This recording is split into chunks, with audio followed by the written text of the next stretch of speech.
Hi friends, ఈరోజు నేను చెప్పే టాపిక్ ఏంటి అంటే రీడింగ్ స్కిల్స్. ఓబులేష్ అనే ఒక మిత్రుడు యూట్యూబ్ వీడియో కింద ఒక కామెంట్ పెట్టాడు. సార్, మీరు చెప్పిన ప్రణాళిక ప్రకారం చదువుతూ ఉంటే టైం సరిపోదు, 50 రోజుల్లో మీరు రివిజన్ చేయాలన్నారు, అది 90 రోజులైనా సరిపోయట్లేదు అని. అలాగే మొన్న మధ్య ఇంకో మిత్రులు ఎవరో దినపత్రిక చదవటానికే మాకు 2 గంటలు పైగా టైం పడుతుంది, పైగా ఏమీ గుర్తుండట్లేదు, అసలు మేము ఎలా చదివితే ఈ ఇబ్బంది నుంచి బయటపడతామని చెప్పి మరో మిత్రుడు కూడా పెట్టడం జరిగింది. సో ఇప్పుడు ఈ విషయాల గురించి నేను మీతో మాట్లాడుతుంది. ప్రధానంగా ఏ కొత్త అభ్యర్థి అయినా చదివే తొలి రోజుల్లో ప్రతి పదము, ప్రతి పేర, ప్రతి లైను కూడా తెలియకపోతే ఎక్కువ సమయం పట్టడం అనేది సహజమైన విషయం. అందుకే నేను చెప్తాను, ఫస్ట్ రౌండ్ ఎక్కువ టైం పట్టినా కానీ రెండో రౌండ్ వచ్చేదానికి టైం తగ్గుతుంది, మూడో రౌండ్ వచ్చేదానికి ఇంకా టైం తగ్గుతుంది అని. అయితే ఇక్కడ గమనించాల్సింది ఏంటి అంటే ఆ ఫస్ట్ రౌండ్ను కూడా కొన్ని టెక్నిక్స్తో మనం టైంని తగ్గించుకోవచ్చు. ఏంటి ఆ టెక్నిక్స్ అంటే, ఫర్ ఎగ్జాంపుల్, మనం చదివే విషయాల్లో అంటే ఒక 20 చాప్టర్స్ ఉన్నాయి అనుకోండి ఒక సబ్జెక్ట్లో, అది ఏపీ హిస్టరీయా, ఇండియన్ పాలిటీయా, ఇండియన్ ఎకానమీయా, లేదా ఇంకోటా అని. ఎగ్జామ్స్లో అన్నిటికీ ఒకటే వెయిటేజ్ ఉండదు, ఈక్వల్గా ఈ చాప్టర్లు అన్నిటికీ నిన్ను ఇస్తారని ఎక్కడ లేదు. ఉదాహరణకు పాలిటీ ఉంది, పాలిటీలో ఒక 75 మార్కులకు ప్రశ్నాపత్రం తయారవుద్దని అనుకుంటే అదే జనరల్ స్టడీస్లో అయితే 10 నుంచి 15. ఒక ప్రాథమిక హక్కులు, ఆదేశిక సూత్రాలు, ప్రాథమిక విధులు అనే టాపిక్ మీదే 10 నుంచి 15 ప్రశ్నలు ఉంటాయి. మరి మిగతా అన్ని టాపిక్స్ మీద ఎన్ని ఉండాలి? అదే పౌరసత్వం అనే దాని మీద ఒక 25 ఏళ్ల ప్రశ్నపత్రాలు తీసుకుంటే ఒక ప్రశ్న ఉంది. సో ఈ సంవత్సరం సిఏ నేపథ్యంలో పౌరసత్వం మీద ప్రశ్నలు రావడానికి అవకాశం ఉంటుంది. అంటే ఇక్కడ నేను చెప్పేది ఏంటి, ప్రాథమిక హక్కులు ఒక చాప్టర్, ప్రాదేశిక సూత్రాలు మరో చాప్టర్, ప్రాథమిక విధులు మరొక చాప్టర్. ప్రాథమిక విధులు చదవడానికి ఎంత టైం పడుతుంది మనకి? మ్యాక్సిమం ఒక 1/2 అవర్ లేదా 1 అవర్ కొత్త అభ్యర్థికి, అంతకుమించి టైం పడుతుంది కదా. ప్రాథమిక హక్కులు రియల్గా చదవాలంటే 6 రోజులు 6 గంటలు ఈజీగా పడుతుంది, 6 నుంచి 12 గంటలు పడుతుంది. అంటే ఇక్కడ ఏంటి దాని అర్థం, ప్రాథమిక విధుల్ని, ప్రాథమిక హక్కుల్ని ఒకే తూకం వేయకూడదు. ఈ జడ్జిమెంట్, ఈ జస్టిఫికేషన్ కనుక మీకు తెలిస్తే అది ఎకానమీ కానివ్వండి, ఏపీ హిస్టరీ కానివ్వండి, ఇండియన్ హిస్టరీ కానివ్వండి, డిజాస్టర్ మేనేజ్మెంట్ కానివ్వండి, వీటన్నిటిలోనూ మనం కొన్నిటిని మాత్రం ఎక్కువ టైం కేటాయించండి, కొన్ని చాప్టర్లకు తక్కువ టైం కేటాయించండి. అంటే ప్రతి దాంట్లో ఉదాహరణ డిజాస్టర్ మేనేజ్మెంట్ ఉంది. భారతదేశానికి సంబంధించినంత వరకు విపత్తు నిర్వహణలో మంచు పర్వతాలు కరగటం కానీ, భూకంపాలు రావటం కానీ రేర్ అకేషన్, దాదాపు లేదు ఆ సమస్య మనకి. అటువంటిప్పుడు భూకంపాల కోసం ఎక్కువగా కేటాయించక్కర్లేదు. భారతదేశంలో ప్రధానంగా చూస్తే అంటే డిజాస్టర్ మేనేజ్మెంట్లో కరువు ఒక పెద్ద సమస్య, కరువును కూడా ఒక డిజాస్టర్ మేనేజ్మెంట్ కింద గుర్తిస్తాం. అలాగే తుఫాన్లు ఒక పెద్ద సమస్య, అతివృష్టి అనావృష్టి సమస్యలు, అలాగే తాజా కొంచెం సునామీ లాంటివి. అందువల్ల యూరోప్ ఖండంలో ఉండే సమస్యలు మన దేశంలో లేవు. అందువల్ల రేపు పాలకులయ్యే మీరు ఈ గవర్నెన్స్లో కానీ, డిజాస్టర్ మేనేజ్మెంట్లో కానీ, లేదా జనరల్ సైన్స్లో కానీ ఇలాంటి వాటిలో కొన్నిటి మీద ఫోకస్ పెట్టచ్చు, కొన్నిటిని తగ్గించి చదవచ్చు ప్రాధాన్యతను. ఆ జస్టిఫికేషన్ మీలో రావాలి. అప్పుడు ఆటోమేటిక్గా మీకు టైం అనేది సేవ్ అవుతుంది. అసలు కిటుకు అర్థమై ఉంటుంది అనుకుంటున్నాను. ఉదాహరణకి భారతదేశ చరిత్ర చూద్దాం. సింధు నాగరికత, వేద నాగరికత, మౌర్యులు, శాతవాహనులు, గుప్తాస్, ఈ మొత్తానికి మనం మంచు యుగ కాలం నుంచి గుప్తాల వరకు చదవాలి అంటే అది చదివే బుక్ను బట్టి ఎన్ని రోజులైనా పడుతుంది. బట్ కాంపిటేటివ్ ఓరియంటేషన్లో సింధు నాగరికతలో 1-2 ప్రశ్నలు, వేద నాగరికతలో 1 ప్రశ్న, మౌర్యాస్ మీద 1-2 ప్రశ్నలు వస్తే యాన్షియంట్ ఇండియా మీద అలాంటి ఫోకస్ ఉంటుంది. దాన్ని బట్టి మనం వెయిటేజ్ ఇచ్చుకోవాలి. అదేవిధంగా మధ్యయుగ భారతదేశ చరిత్ర మీద పెద్దగా ప్రశ్నలు ఉండవు, తక్కువ ఉంటాయి, పెద్దగా అంటేనే కాదు. అదే ఆధునిక భారతదేశ చరిత్రకు వచ్చిన లేదా ఆ జంక్షన్ పీరియడ్లో మొఘలుల కాలం తీసుకున్న ఎక్కువ ప్రశ్నలు వస్తాయి. హిస్టరీలో ఒక 25 ప్రశ్నలు వచ్చినాయి, 20 ప్రశ్నలు వచ్చినాయి అంటే జనరల్ స్టడీస్లో భారతదేశ స్వాతంత్రోద్యమం మీద 8 నుంచి 10 ప్రశ్నలు వస్తాయి యావరేజ్గా. అంటే అన్నీ అలాగే రావాలని రూల్ ఏం లేదండి. అటువంటప్పుడు మీరు ప్రతి రాజవంశాన్ని ముక్కలుగా అంతే టైం ఇచ్చి చదవాల్సిన అవసరం లేదు. ఉదాహరణ, నేను చదువుకునే రోజులు ఆ మధ్య భారతదేశంలో ఆ పాలా డైనాసిటీ అనేదో ఆ పశ్చిమ భారతదేశాన్ని పరిపాలించినటువంటి రాజవంశాలు చస్తే నాకు గుర్తుండే కాదు. ఎప్పుడు చదివాను కదా అసలు మెడైవల్ ఇండియా. ఇక్కడ గుప్తా స్టోరీ చదువుకునేవాళ్ళం, అక్కడ సల్టనేట్ పీరియడ్ మొత్తం చదువుకుని మోడర్న్ ఇండియాలోకి ఎంటర్ అయిపోయి ఆ తర్వాత ఆధునికంగా ఉన్న విషయాలను చూసేవాళ్ళం. అలాగే లిటరేచర్ కానీ కల్చర్ పార్ట్ మీద ఎక్కువ దృష్టి పెడితే చాలు. అంటే నాకు క్లారిటీగా నేను చెప్పదలిచింది అంటే ఒక హిస్టరీలో కావచ్చు, ఒక ఎకానమీలో కావచ్చు, ఒక పాలిటీలో కావచ్చు. అయితే మొదటిసారి చదివేవాళ్ళు ఇలా సెలెక్టివ్ మోడ్లో వెళ్ళిపోయి మిగతా అస్సలు చదవకపోతే కొన్ని లింకేజ్లు అనేవి మిస్ అవుతాయి. అప్పుడు బాగా నష్టపోతారు. అందువల్ల నా సలహా ఏంటంటే, మీరు సీనియర్ అభ్యర్థులతో సంప్రదించి కానీ, పాత ప్రశ్నాపత్రాలు చూసి కానీ, లేదా ఇలాంటి గైడెన్స్ క్లాసులు విని కానీ ఏ చాప్టర్లకు మనం ఎక్కువ వెయిటేజ్ ఇవ్వాలి ఫస్ట్ లెవెల్లో అని అర్థం చేసుకుంటే ఆటోమేటిక్గా మీ టైం అనేది కలిసి వస్తుంది. అలాగే జనరల్ స్టడీస్లో కూడా అన్ని పార్ట్లకి ఈక్వల్ వెయిటేజ్ ఉండదు. అన్ని పార్ట్లు అంటే 11 పార్ట్లు ఉన్నాయి మనకు. అవి టైం టు టైం ఎగ్జామినర్ కొన్నిటి మీద ఎక్కువ ఫోకస్ పెడతాడు. ఆధునిక కాలం తీసుకుంటే environment, disaster management, polity, arithmetic weightage తగ్గించి మెంటల్ ఎబిలిటీ అంటే reasoning, logical reasoning, data interpretation ఇలాంటి వాటికి వాల్యూ పెంచాడు. చరిత్ర లాంటివి ఇందాక నేను చెప్పిన టెక్నిక్లో చూసుకుంటే తెలిసిపోద్ది. భౌగోళిక అంశాల్లో కూడా వరల్డ్ జియోగ్రఫీ చదవమంటే ప్రధానంగా సోలార్ ఫ్యామిలీ మీద ఎప్పుడు ప్రశ్నలు ఉంటాయి. అట్లా మనం ఫిల్టరింగ్ అనేది ఒకటి జరగాలి. అలా అని ప్రాథమిక స్థాయిలోనే ఫిల్టరింగ్ చేస్తే బాగా నష్టపోతారు. ఎందుకంటే ఇందాక చెప్పిన కనెక్టివిటీ అనేది మిస్ అయింది. కాబట్టి మీరు ఏం చేయాలంటే, పుస్తకం చదవమన్నాం కదా అని అన్ని చాప్టర్లని అదే లోతుగా చదవాల్సిన అవసరం లేదు. Try to understand this point. అప్పుడు ఆటోమేటిక్గా మీకు కోర్ పాయింట్స్ని కొట్టడం మొదలెడతారు. కోర్ పాయింట్స్ మీద ఫోకస్ ఎక్కువ ఎప్పుడైతే వస్తుందో సో ఆటోమేటిక్గా స్కోర్ కూడా పెరుగుతుంది. అలాగే ఆబ్జెక్టివ్ బిట్లు ఇది వేస్ట్, ఇది బాగా ది బెస్ట్ అని చెప్పలేం. కాకపోతే మనకున్న టైం పరిధిని బట్టి, ఉదాహరణకి ఇప్పుడు 1 year గ్యాప్ ఉందనుకోండి, పర్వాలేదు, ఒక్కొక్క సబ్జెక్ట్కి 60 రోజులు టైం పెట్టుకోండి, చదవండి, తప్పేం లేదు. అదే ఆప్షనల్ పేపర్స్ అనుకోండి, మిగతా పేపర్స్ అనుకోండి, ఒక 120 రోజులు పెట్టుకోండి, టైం ఉంది కనుక. టైం లేనప్పుడు స్ట్రాటజీ, టైం ఉన్నప్పుడు స్ట్రాటజీ డిఫరెంట్గా ఉంటాయండి. అది ఎలా ఉంటుందంటే, ఎగ్జామ్ 3 నెలల ముందు ఉన్నప్పుడు ఒక ప్లాన్ ఉంటుంది, ఎగ్జామ్ నెల ముందు ఉన్నప్పుడు ఒక ప్లాన్ ఉంటుంది, 6 నెలలు ఉన్నప్పుడు ఒక ప్లాన్ ఉంటుంది, సంవత్సరం ఉన్నప్పుడు ఒక ప్లాన్ ఉంటుంది. అన్నిటికీ ఒకటే మంత్రం అనేది పనికిరాదండి. అందువల్ల ఆ ఓబ్లేష్ పెట్టినటువంటి ఆ కామెంట్ చూసిన తర్వాత ఎంతమంది ఇలాంటి ఒత్తిడికి గురవుతున్నారు. అన్ని చాప్టర్లు చదివేసేసి మార్కులు ఎక్కువ తెచ్చేసుకోవాలని తపన మంచిదే, కానీ అది ఓవర్ బర్డెన్ అయితే అసలుకే మోసం వస్తుంది అనేది నా ఆలోచన. అలాగే పేపర్ చదివేటప్పుడు, పేపర్ చదవటం అంటే ఉదాహరణ నేను ఉన్నానండి, ఇప్పటికిప్పుడు నన్ను అడిగితే కరోనా గురించి పూర్తి అవగాహన ఉంది, కానీ ప్రపంచంలో అత్యధికంగా నమోదైన దేశం ఏది, లేదా అత్యధిక మరణాలు ఉన్న దేశం ఏది, ఈ డేటా ఇప్పుడు చూడను. ఎందుకు చూడాలి మనం? ఒక ఫైనల్ ఎండ్ వచ్చినాక చూడొచ్చు. అప్పుడు రాక ఎందుకు ఆ డేటా, పిచ్చి డేటా అంతా గుర్తుపెట్టుకోవటం? భారతదేశంలో ఏ రాష్ట్రాలు ఎక్కువ ఉంది, ఏ రాష్ట్రంలో ఎక్కువ చచ్చిపోయారు, ఇలాంటివన్నీ ఇప్పుడు అవసరమా?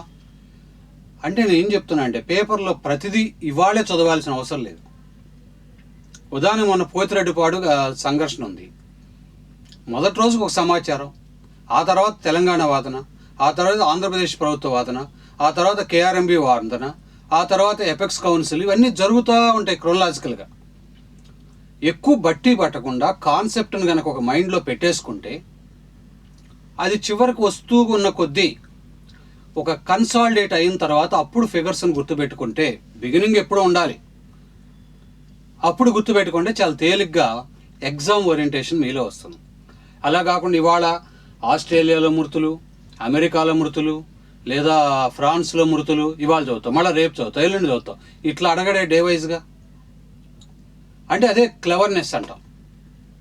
అలాగే ఇప్పుడు ఎడిటోరియల్ పేజ్ ఉంది, ఎడిటోరియల్ పేజీలో హై ఇంటలెక్చువల్గా ఉంటుంది ప్రజెంటేషన్. మొదట్లో కొంచెం ఇబ్బంది ఉంటుంది, ఐ డూ అగ్రీ. కానీ ఒక 6 నెలలు 7 నెలలు ఆ ఎడిటోరియల్ పేజెస్ ఫాలో అవుతూ ఉంటే ఓవర్ పీరియడ్ ఆఫ్ టైంలో, ఇప్పుడు నేను చెప్తానండి, ఒక దినపత్రిక నాకు మ్యాక్సిమం ఒక 20 నిమిషాలు పడితే ఎక్కువ. ఎందుకు? ఇప్పుడు సపోజ్ తెలంగాణలో ఒకడు 10 మందిని చంపాడు, 10 మంది ఎక్కడ ఏ ప్లేస్ అని దిక్కుమాలిన దాన్ని నేను చదవను, అవసరం లేదు నాకు అసలు. ఆ దాని ఇంకా చూడను. అలాగే వంటలు, గ్రహఫలాలు, స్టాక్ మార్కెట్, అది స్టాక్ మార్కెట్ అప్పుడప్పుడు చూడవచ్చు. ఓకే, తర్వాత ఇంకేమో సంథింగ్ స్పిరిచువల్ వే, అవి ఎప్పుడైనా రిలాక్స్ క్వశ్చన్ కోసం చదవటం, కానీ ఎగ్జామ్ కోసం అక్కర్లేదు. స్పోర్ట్స్ పేజీ నేను టోటల్గా వదిలేస్తాను నేను చదవమంటే. మీరేం చేస్తారు? క్రికెట్ అయితే లైన్ టు లైన్, బాల్ వేసాడు, వాడు పట్టాడు, కార్నర్లోకి వెళ్ళింది, ఇది కూడా చదువుతుంటారు. వై? అవసరం లేదు.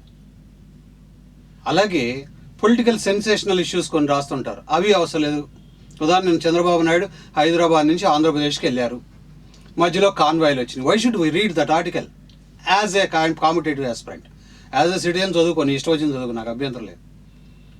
ఓకే, సో ఇప్పుడు దానికి జగన్మోహన్ రెడ్డి గారి ప్రభుత్వం సంవత్సర కాలంలో చేసినటువంటి సాధించిన ఫలితాలు వాళ్ళు చెప్పారు, విఫలమైన ప్రతిపక్షాలు, ఒక అండర్స్టాండింగ్ ఉండాలి. అలా మనం ప్రతి దాన్ని కూడా వదలకూడదు. ఇప్పుడు దానికి మన ప్రభుత్వం, మన పాలన, మన సూచన అని ఒకటి పెట్టారు. దాన్ని ఎట్లా ఎవడేం సూచన చేశాడు నీకు అనవసరం, అది అసలు చూడబాకండి. But the spirit of programme you should learn. ఏంటి ఆ ప్రోగ్రాంలో ఉంది? దాని పబ్లిక్ పార్టిసిపేషన్ అంటాం, ప్రజా భాగస్వామ్యము, ప్రజల ఒపీనియన్ తీసుకోవడం ద్వారా పటిష్టమైన పాలనను రూపొందించే అవకాశం ఉంది, తీసుకుంటే సబ్జెక్టు కండిషన్. అలా మనం ఎప్పటికప్పుడు సబ్జెక్ట్ అనేదాన్ని ఓవరాల్ అండర్స్టాండింగ్తో చదవాలి, సిచ్యువేషన్ బేస్డ్గా ఫ్యాక్ట్ ఓరియంటెడ్లోకి వెళ్ళాలి. రైట్, ఎగ్జామ్ను బట్టి ఎప్పటికి ఏది కావాలో అప్పటికి మనం డెసిషన్ తీసుకోవాలి. అంతేగాని రోజు పేపర్ వేసుకొని చదవమన్నారు కదా అని పైన ఎడిటర్ ఎవరు, ఎన్ని పేజీలు, లార్జెస్ట్ మ్యాగజైన్, అవన్నీ ఎందుకండి మనకి? నాకు ఫ్రంట్ పేజ్ ఎప్పుడో కోర్టు కేసులో స్కీమ్స్ లాంటివి ఉంటే తప్ప సెన్సేషనల్ కామెంట్స్ నేను అసలు చదవాల్సిన అవసరం లేదు, మనకు టైం వేస్ట్. ఓకే, సో ఆటోమేటిక్గా తిప్పుతూ ఉంటే టైం టక మొదట్లో కొద్దిగా ఎక్కువ పట్టొచ్చు, కానీ ఓవర్ ఏ పీరియడ్ ఆఫ్ టైంలో కొన్నిటిని తీసి అవతల బారేయండి, కొన్నిటిని సందర్భోచితంగా గుర్తు చేసుకోండి, కొన్నిటిని ఒక కాలక్రమేణా అర్థం చేసుకోవాల్సిన విషయాలుగా గుర్తుపెట్టుకోండి. అర్థమవుతుందండి? కొన్ని ఒక్క రోజులు అవో, ఇందాక చెప్పాను పోతిరెడ్డిపాడు, ఇప్పట్లో అవ్వదు అది. దాన్ని over a period of time నీ ఎగ్జామ్ వరకు అప్పటికేం జరిగిందో అప్డేట్ అవుతుండాలి. ఓకే, అప్పుడు మాత్రం మీరు సక్సెస్ అవ్వగలుగుతారు. అంతేగాని ఇవాళకి ఇది ఉంది కదా అని దీన్ని బట్టి పడితే ఉపయోగం లేదు. నేను అందుకే మీకు కొన్ని వెబ్సైట్స్ ఇచ్చి current polity, current S N T, current economy, right, అలా ఇలా డిఫరెంట్ చదవాలి. ఇప్పుడు ఉదాహరణకి మొన్నటి వరకు నేపాల్ అసలు మనకు సెన్సేషనల్ విషయమే కాదు.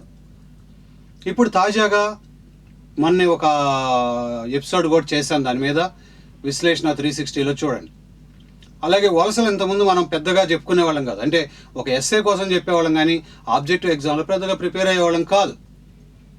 ఇప్పుడు నిరుద్యోగం అనే టాపిక్లో అంతర్భాగంగా నిరుద్యోగ రకాలు చూసుకుంటూ వలసల ప్రభావాలు, భారతదేశంలో అంతర్గత వలసలు, విదేశీ వలసలు, అంటే ప్రవాసీలు ఎంతమంది ఉన్నారు, ఏ సెక్టార్స్లో ఎంతమంది ఉన్నారు, డేటా అవసరం ఇప్పుడు. ఇలా టైం టు టైం వెళ్ళాలి మనం. ఇంతకుముందు మనం డిజాస్టర్స్ అంటే ఓన్లీ తుఫాన్ల గురించి ఎక్కువ చదివేవాళ్ళం, కరువు గురించి చదివేవాళ్ళం. ఇప్పుడు మీకు అర్థమై ఉంటుంది, కరోనా గురించి చదువుతున్నారు. ఒక వ్యాధి కూడా, ఒక తీవ్రమైన వ్యాధి కూడా విపత్తే. అలాగే మొన్న ఎల్జీ పాలిమర్స్ చూసారా, నేషనల్ డిజాస్టర్ ఎన్డీఎం టీం దిగిపోయారు. అలాగే మొన్న యాంఫాన్ తుఫాన్ వచ్చినప్పుడు కూడా పెద్ద ఎత్తున విపత్తు చర్యలు. అందువల్ల ఇలా కీన్ అబ్జర్వేషన్ ఉండాలి మీకు. అప్పుడు ఎవరో చెప్పాల్సిన అవసరం లేదు, విపత్తు అంటే ఏంటి, విపత్తు నిర్వహణ సంస్థ ఏంటి, దాని విధులేని మీ కళ్ళ ముందు ఒక సినిమా కదులుతుంది. అందువల్ల నేను మీకు ఒకటే చెప్పేది, మీరు కాంపిటేటివ్ ఎగ్జామ్స్ ప్రిపేర్ అవ్వటం అంటే మేము ఫ్యాకల్టీలుగా ఎంత లీనమవుతామో మీరు కూడా జీవించాలి, అదే సర్వస్వం అన్నట్టు జీవించాలి మీరు. అంతేగాని ఏదో పుస్తకం తీసుకోవటం, పుస్తకానికి లోకానికి కనెక్టివిటీ లేకుండా చూడటం, 4 పుస్తకాలు వేసి చదివి ఆ బ్యాచ్కి ఉద్యోగాలు రావండి. నా మాటలు కొంచెం కఠినంగా ఉంటాయి, కానీ వాస్తవాలు ఏది చెప్తాను. ఎవరైతే ఇట్లా కనెక్టివిటీ ఉంటారో వాళ్ళు సక్సెస్ అవుతారు. కాబట్టి మనం టైం సేవ్ చేయటం, రీడింగ్లో టైం సేవ్ చేయటం అనేది చాలా ఈజీ. అలాగే ఒక చాప్టర్లో నీకు తెలియనివన్నీ కూడా ఒక చోట రాసేసుకోండి. మరలా చాప్టర్ ఆ పుస్తకాన్ని మరలా చదవదు, దాన్ని పక్కన పారేసి ఈ సినాప్సిస్ చదవటం మొదలెట్టండి. ఎప్పుడో 4-5 నెలల తర్వాత ఒకసారి మళ్ళీ ఆ బుక్ని రివిజన్ చేస్తే ఎక్కడైనా బేసిక్స్ కనెక్టివిటీ పోయినా కానీ మళ్ళీ దొరుకుతుంది. అంతేగాని చదివిందంతా చదివి మళ్ళా చదివితే మొదటిసారికి రెండోసారికి ఏం తేడా వస్తుంది? మొదటిసారి చదివిన తర్వాత రెండోసారి చదివాలి 40% మీరు ఎలిమినేషన్లోకి వెళ్ళిపోవాలంటే వదిలేయాలి. మూడోసారి వచ్చేదానికి ఇంకో 30% వెళ్ళిపోద్ది. అసలు 4ఓసారి చదవనే వద్దు. 3 రౌండ్లు వేయాలి పర్ఫెక్ట్. తర్వాత టెస్ట్ సిరీస్లో అలాంటి వాటిలోకి వెళ్ళిపోయింది. కాబట్టి స్మార్ట్ స్టడీ అంటే ఇదండి. అలాగే చెప్పాను, ఒక పుస్తకాన్ని 10 సార్లు చదవండి, నెంబర్ ఆఫ్ పుస్తకాలు వద్దు. మీరు పుస్తకాల సంఖ్య ఎక్కువ అవుతున్న కొద్దీ మీకు ఖచ్చితంగా ఉద్యోగానికి దూరం అవుతారు. ఒక పుస్తకాన్ని తీసుకోండి, మంచి టెస్ట్ సిరీస్లు ప్లాన్ చేయండి. అది గ్రూప్ 1 అయినా గ్రూప్ 2 అయినా. నేను మన group 1 mains test series conduct చేసినప్పుడు చెప్పాను, అందులో ఒక 12 మందికి ఖచ్చితంగా ఉద్యోగం వస్తుంది. ఎందుకంటే వాళ్ళ ప్రజెంటేషన్ స్కిల్స్ ఆ లెవెల్లో ఉన్నాయి, తప్పులు సరి చేసుకుంటున్నారు. ఓవర్ పీరియడ్ ఆఫ్ 6 months ముందే సెప్టెంబర్లో అయిపోద్ది అనుకుంటే డిసెంబర్ దాకా తెచ్చా. సరే ఇప్పటికీ అవ్వలేదు, అది ఓ స్టోరీ. ఎడతెగని స్టోరీలు అండి అన్నీ కూడా. Anyway, so my dear friends, ఆ ఓబులేష్ ఇచ్చినటువంటి ఆ రిక్వెస్ట్ను ఆధారం చేసుకుని మీరు ఎలా చదవాలి చెప్పాను. అలాగే ఈ న్యూస్ ఐటమ్ రెగ్యులర్గా చదవండి, కానీ ఏది కావాలో దాన్ని ఎంపిక చేసుకోండి. ఇప్పుడు కరోనా గురించి రకరకాల సక్సెస్ స్టోరీలు, ఫెయిల్యూర్ స్టోరీలు వస్తున్నాయి పేపర్లు. అవసరం మనకైనా? ఎండ్ ఆఫ్ ద డే ఇంకా ఉంది టైం, మీ ఎగ్జామ్స్ ముందుకి. అప్పుడు కొంత ఫ్యాక్ట్స్ వస్తాయి, కొన్ని కేస్ స్టడీలు వస్తాయి, వాటిని మనం హైలైట్ చేయాలి. అలా ఒక కరోనానే కాదు, ఉదాహరణకి ఇప్పుడు ఆంధ్రప్రదేశ్లో ఈ 2వ సభ రద్దు, అది ఎడతెగని కథ. అలాగే ఆంధ్రప్రదేశ్లో న్యాయస్థానాలు వర్సెస్ ప్రభుత్వం, అది ఎడతెగని కథ. అవన్నీ మనం అబ్జర్వ్ చేస్తుండాలి.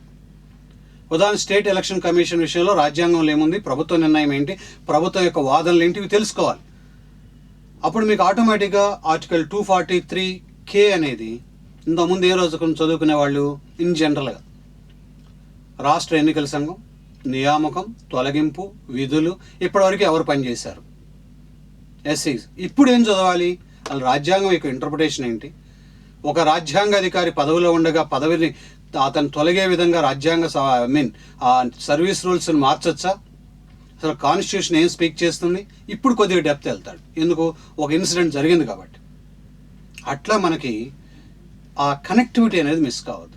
కాబట్టి ఒక బుక్ అయినా ఒక న్యూస్ పేపర్ అయినా ఇలా ఎప్పటికప్పుడు చదివిన దాంట్లో స్టెబిలైజ్ చేసేసుకోవటం, ఎలిమినేట్ చేసుకోవటం, చదవాల్సింది ఏంటో ఫోకస్ పెట్టుకోవడం. అలా పెట్టినప్పుడు 3 రౌండ్లో పర్ఫెక్ట్ కమాండ్ వస్తుంది, దాంట్లో డౌటే లేదు. కాబట్టి ఒక బుక్నే ఆధారం చేసుకోండి. ఇంతకుముందే నేను అనేక సోర్సులు చెప్తున్నాను. ఆ పరంపరలో ఈ రీడింగ్ సమయాన్ని తగ్గించుకోవటం అనే దానికి ఇలా స్కిల్ చేయండి. అలాగే మీరు మీ ఓన్ నోట్స్ రాసుకున్నా, సినాప్సిస్ రాసుకున్నా ఇంకా టైం కలిసి వస్తుంది. మళ్ళీ అదే పుస్తకాన్ని మళ్ళీ చదవమని చెప్పను, ఈ సినాప్సిస్ చూసుకోండి. Once in 3 or 4 months main book తోటి టచ్ కలిగి ఉండండి. ఆటోమేటిక్గా మీరు సక్సెస్ అవుతారు. All the best.